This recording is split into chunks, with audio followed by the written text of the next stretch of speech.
Some people and animals love to share something special. I remember one time many years ago when I was on my kindergarten field trip to the zoo, I saw a peacock spreading its large tail feathers. I was awestruck at such beauty that creature shared. Of course, there's one peacock who was way too arrogant for his own good and lost his special gift. I think it'd be a good idea for me to read this new old story that Laura Richards wrote in one of her 3-minute stories, and it's simply called How Mr. Peacock Went to the Fair.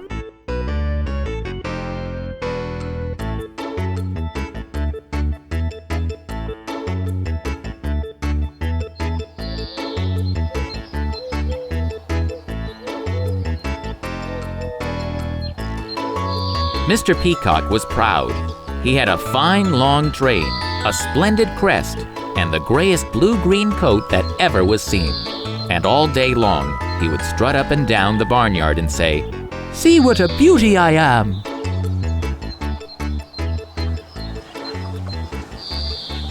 The geese and ducks and turkeys were much displeased at this. "Beauty indeed," they said. "Of what use is your beauty? Can it hatch eggs? Tell us that." And they turned their backs and walked away.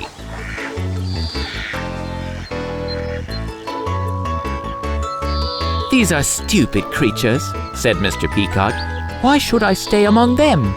I will go to the fair, for there people will see my beauty and admire it." So he spread his tail like a fan, raised his crested head, and strutted off down the road to the fair. Pretty soon, he met some young men who also were going to the fair. "Aha," said Mr. Peacock, "these people will admire me." And he strutted more than ever. "Look," said the young men. "what a fine peacock, and what splendid feathers he has. They are just what we want for our hats." They surrounded Mr. Peacock, and in spite of his screams of rage and terror, tore out 3 or 4 of his finest tail feathers and went away laughing.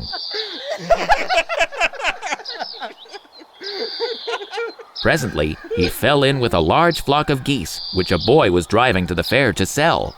He spread his tail and tried to push his way to the head of the flock, but they took no notice of him and waddled steadily on, keeping close together. "Make way, you stupid creatures," said Mr. Peacock. "Keep your dirty feet off my fine train." "Quack," said an old gray goose, the grandmother of the flock. "Keep your train out from under our feet, Mr. Strut. Who asked you to join our company?" "Join your company indeed," cried Mr. Peacock. "Get out of my way, you rude, clumsy thing, and learn how to treat your betters." And he gave the goose a hard peck. When the other geese, who loved their grandmother, saw this, they all fell upon Mr. Peacock and beat and pecked and hustled him till he ran screaming away, dragging his tail behind him.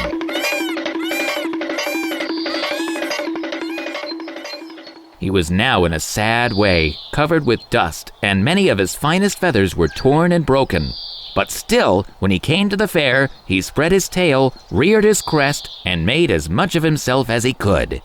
"I am still handsomer than anyone else," he said, "and people will be sure to admire me." "Look there," said a man. "There is a peacock. Let us kill and stuff him and add him to our show." And he chased Mr. Peacock, who ran off screaming with terror.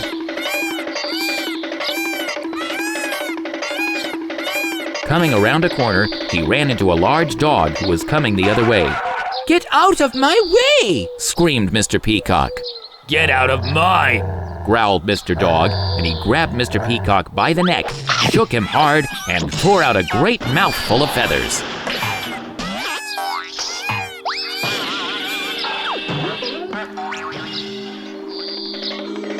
More dead than alive, the poor peacock ran and ran and ran, and never stopped till he got home.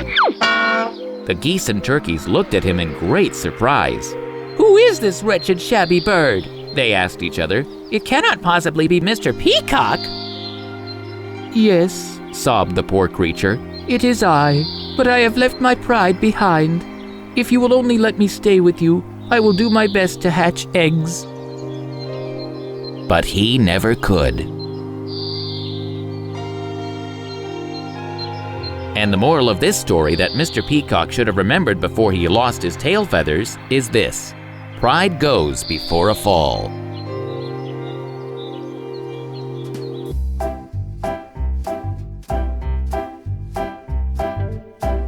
If you enjoy great stories like this one, please click the like button and follow Tristan's Storytime on social media.